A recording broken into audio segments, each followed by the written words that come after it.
person who has this vision act? How does he live? How does he act?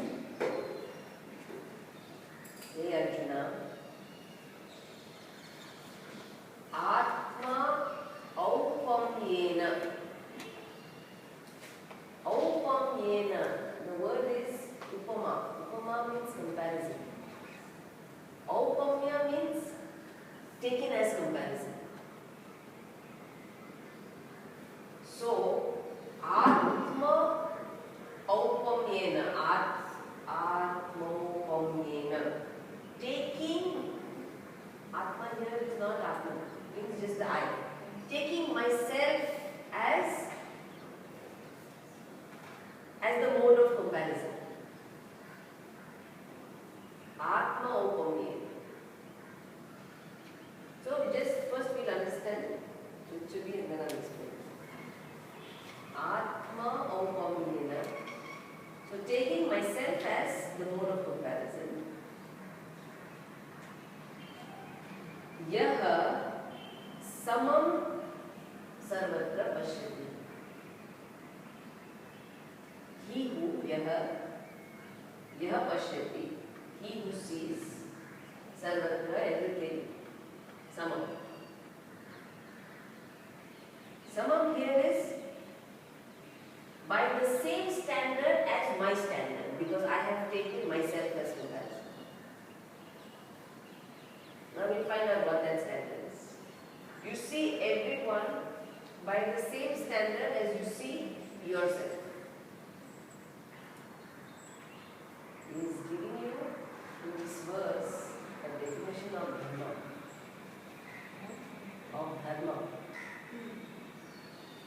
You see everyone as you see yourself. What does that mean?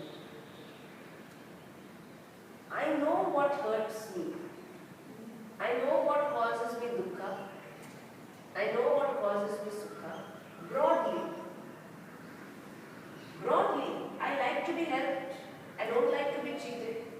I don't like to be taken for granted. Isn't it? I don't like to be ordered. Just as I don't like it, I don't like to be told something publicly, insulted publicly, correct? All these things.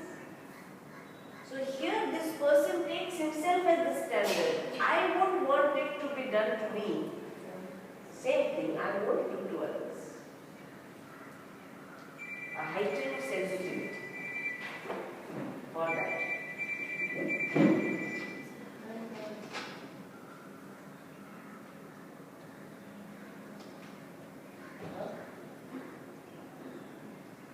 So Atma-upamyena, he takes himself as the standard to see everything as samam. The definition of broad definition of dharma. Broad.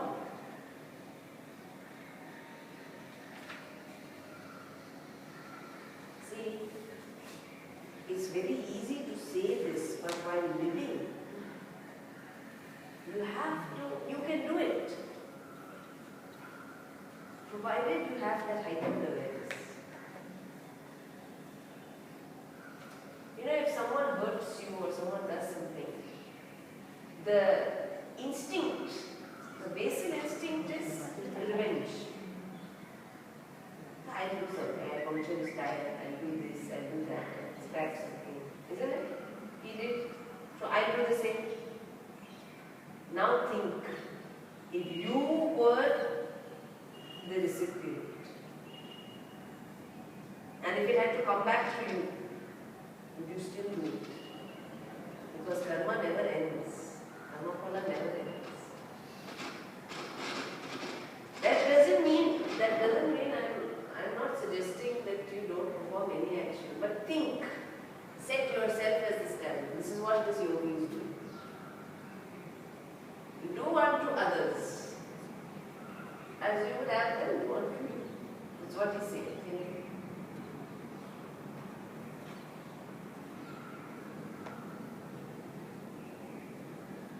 If you make a mistake, you don't like to be screamed at. You would like to be told nicely, and this is a mistake, and everyone makes mistakes.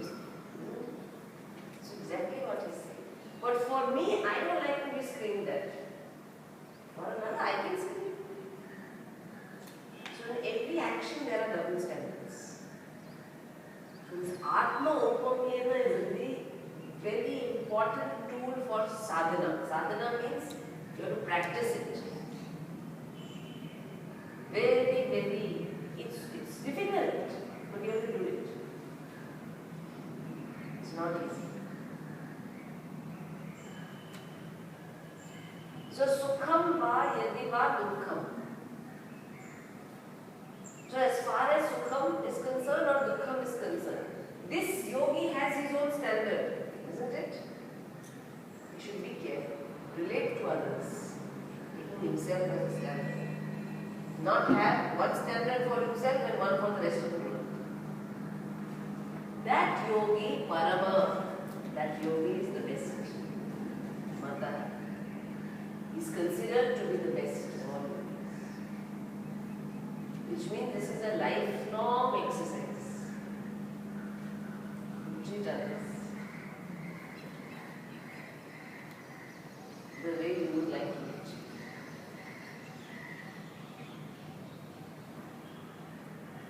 Here they just say it this way, if you look at it from the intangible point of view, remember, everything is energy.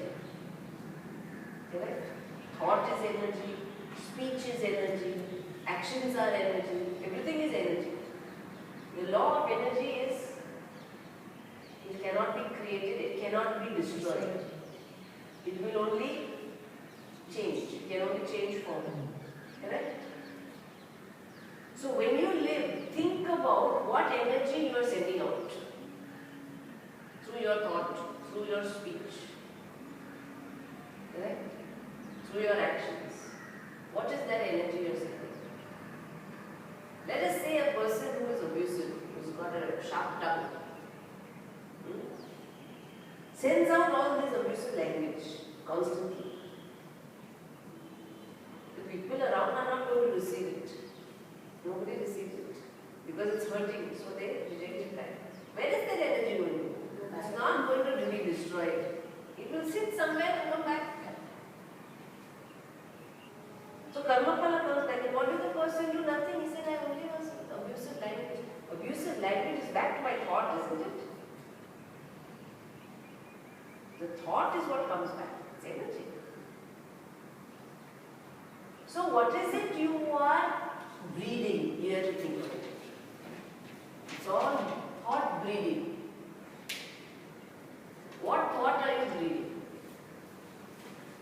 Because there is another law here that is being tapped. The other law is, in the universe, everything has a time period for ripening. The law of ripening, like a pickle. You know, pickle. You make a pickle, then you just let it be for everything to percolate and the juice and the salt and the chili and the masala to go in. Is it? You don't touch it, you don't keep opening it. This is the law. It works with everything. It works in our body also. That's why cells keep changing, you know. Cells die, they get mature, then they die, then new cells are born. In every aspect of nature this is going on. Law of ripening and then death. Same way your thoughts are being ripened. You thought something long ago, 25 years back. It may be ripened now. So what thought did you sow then? So there are two kinds of thoughts. Thoughts that nourish you.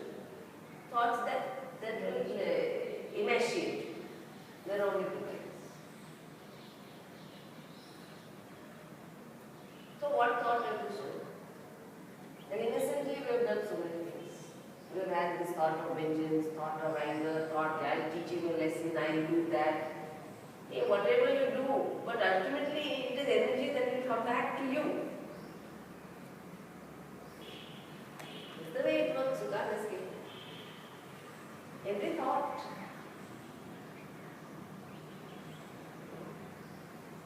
And yet, when you think about your standards, you don't want dukkha. You don't want anyone to be revengeful to you, isn't it? You don't want it. But it will still come back. That is why people suffer. Because of lack of conformity to this verse. They don't understand this. They don't live by this. double standard living will create issues, not because of anything else, but everything comes back. So all thoughts that have been the kind which are self-nourishing, they nourish you. So any thought of helping, serving, reaching out, that is why in all religions they tell you, please help, do some seva. Please serve, do some, serve the needy, help the poor, pray, because those thoughts are nourishing. You pray for yourself, pray for everybody else. All the Vedic prayers are collective prayers. Diyo yo naf prachodaya. Our buddhis make it brilliant. Good Bhuvaswa. Diyo yo naf, for us, make our buddhis, not my buddhi. It's all collective. All those are nourishing thoughts. All that prayer fructifies as situations, because that ripening process has to take place, isn't it? Like a baby. Must happen. That is why if you notice, a lot of people when they grow old, and there's not much they can do physically, so their lifestyles are quite simplified. You will find them taking to prayer, instinctively taking to prayer. Because one is if you keep your thoughts unoccupied, then not frightening thoughts come, especially in old age. What will happen? So they replace them by prayer. How many hours both people spend in prayer?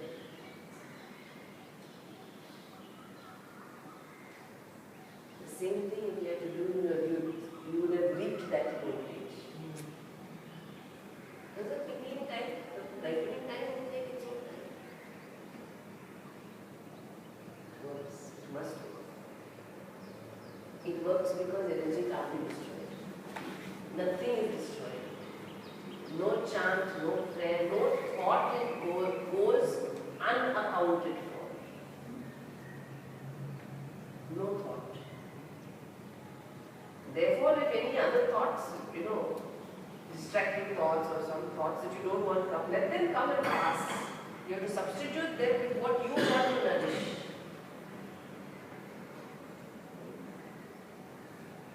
So the law of dharma. Sa-yogi paramo mata, that yogi is the supreme.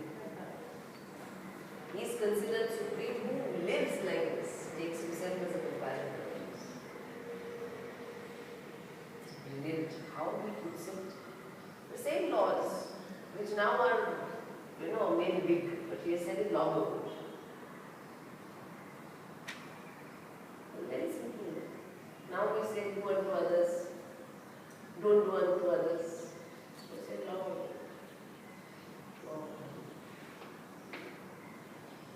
Continue.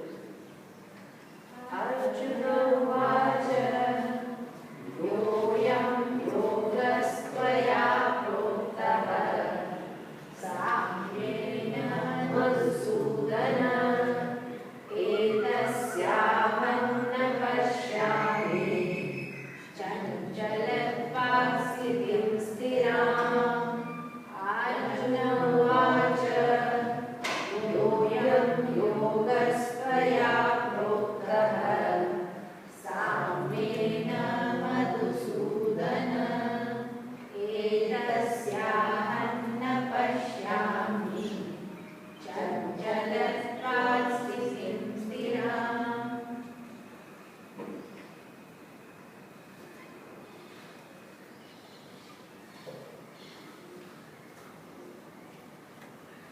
See, all that Lord Krishna said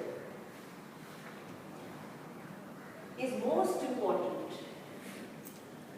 is of utmost value in our lives. But it is difficult initially to start because we are creating another thought flow. So naturally Arjuna has a question. And the question is, I am yoga. This yoga means yoga here is this way of thinking.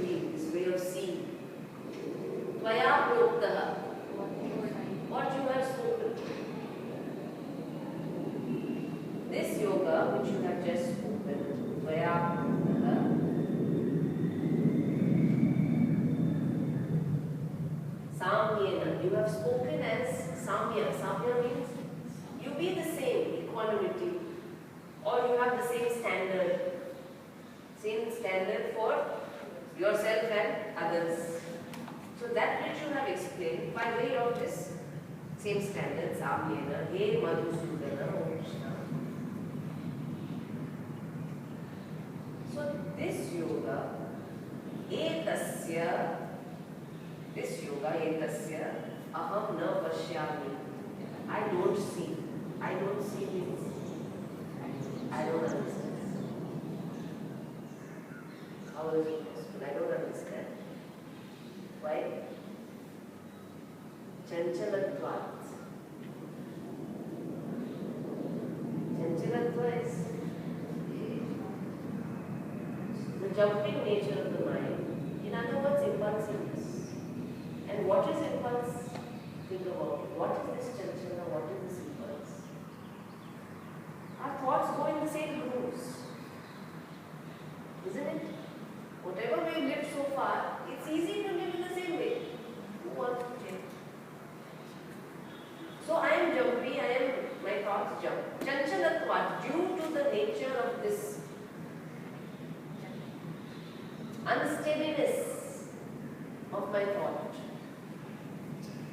Because I don't have one or two grooves, I have so many grooves. My thoughts go. Chanchalatvat.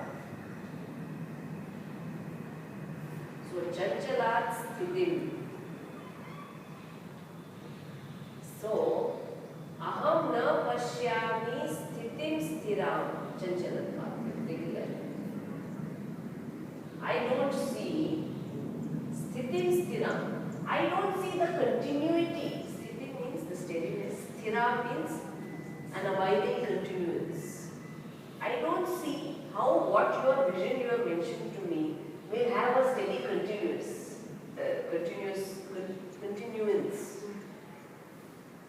I don't see that. Why?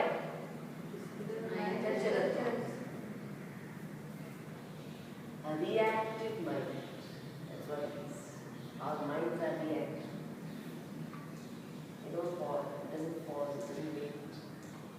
Due to that, I don't see it.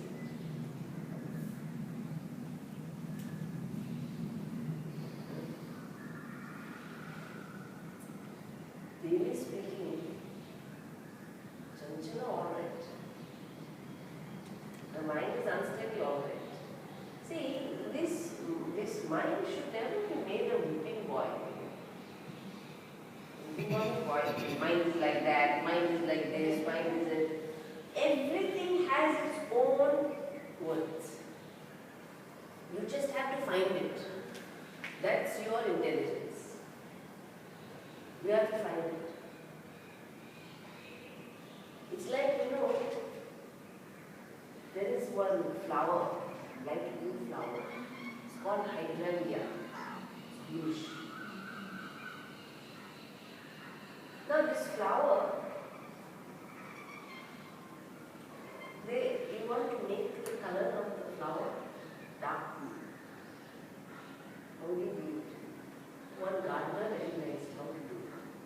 So nearby, we saw people throwing away all these rusted nails, which are useless to anybody else. So you throw away the nails which are rusted.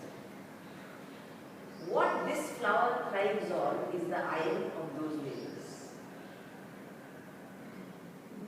So he used to collect these nails and put it in the mud next to the roots of this flower.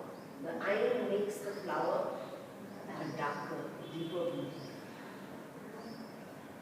So what is useless is really not useless.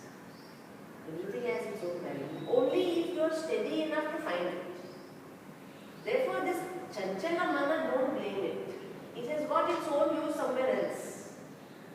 A lot of our recreation, a lot of our entertainment is thanks to such a mind. So because it enjoys itself, isn't it? Don't whip it, don't make it a whipping point.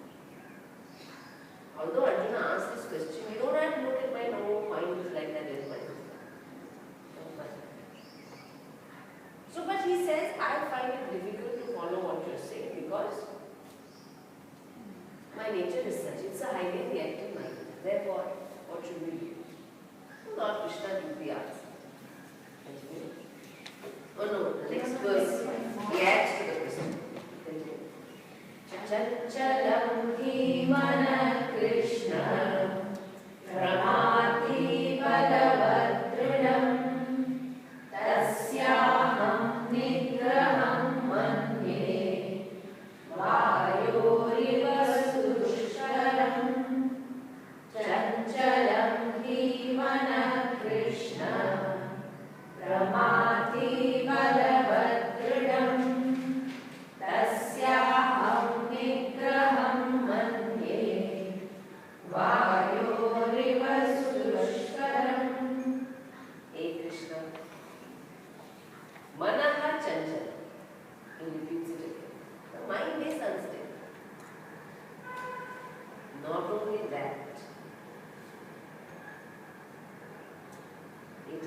Matha or mathana means to churn.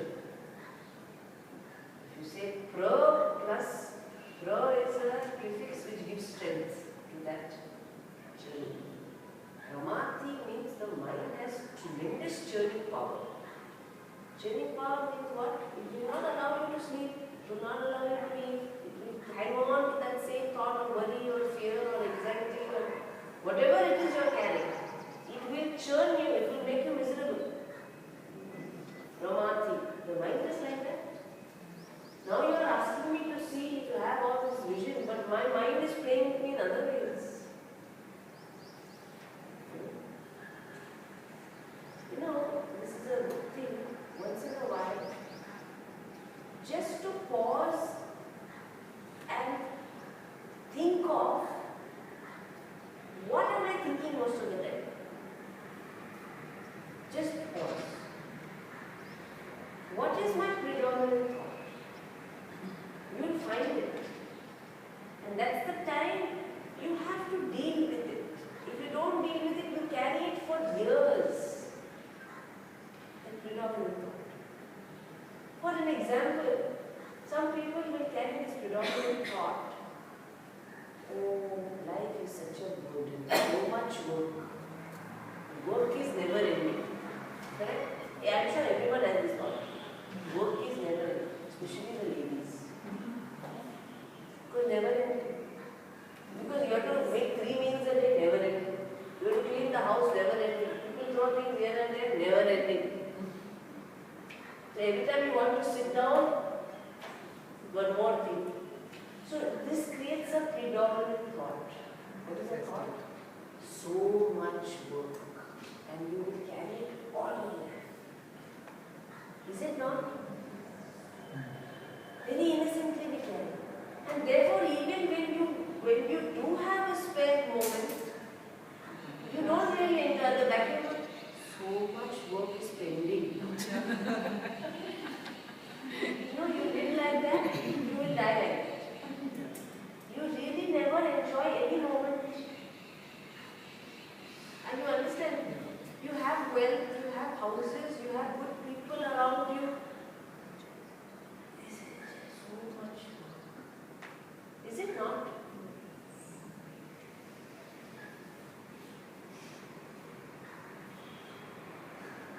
Find out, each one of us has one pet thought, which we have kept for many years, and that will stay with us all our lives. Find out what it is. And you need now some tool to change the complexion of that thought. I will talk about that tomorrow, how to change the complexion of the thought. The thought is there. There is work, actually there is a lot of work. And the beauty is, the work will always be there. But your thought need not be like that. Are you understanding? It is true, work is never ending. And every day something new props up. It's true. But your thought